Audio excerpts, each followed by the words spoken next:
Bill Maher, believe it or not, is still around, still hosting a show on HBO, and wants the kids to get off his lawn. Watch. You think someone 80 is hopeless because they can't use an iPhone? Maybe the one who's hopeless is the one who can't stop using it. You think I'm out of it because I'm not on Twitch? Well, maybe I get Twitch, but I just think people watching other people play video games is a waste of time. I mean, that's the way I feel about people watching his show, but I'm not going after those people. I mean. Yeah. All right, so a couple of things here. Number one, Bill Maher is super old, okay? And I don't mean age-wise. I'm not a spring chicken either. I mean in his mentality. And so, like a lot of people set in their ways, and hence ironically conservative, they think there is no other perspective. There is no other way to see it. And that they're clearly right and the kids on their lawn are clearly wrong, right? And so my kids watch other people playing video games all the time. My 10-year-old son does it. And so first of all, that's not the only thing on Twitch. We're on Twitch, we do a talk show like Bill, right? And by the way, what is a talk show? It's people watching other people talk. Yep. Okay, what is sports? It's people watching other people play sports. Yep.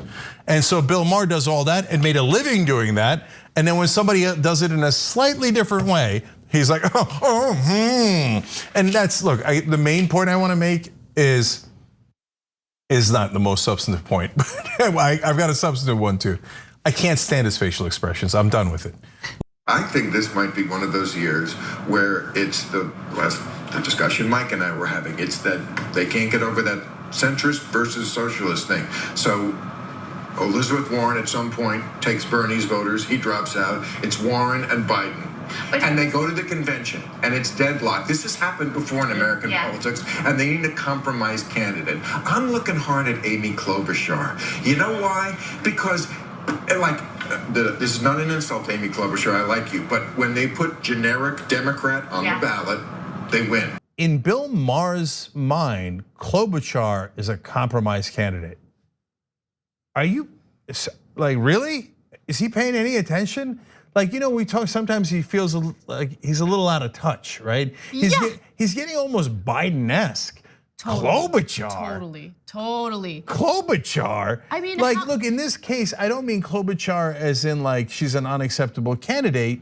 I mean, she's not at all the midpoint. She doesn't offer anything. What is she offering? No, that's fine. And but that's what he likes about her. Critical race theory. Yeah. And the people on the left will mock the ignorance.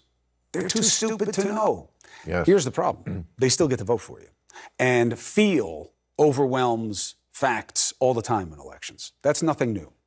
People vote on feel. And it's not a phantom either. That's that there's something going on in the schools that never went on before.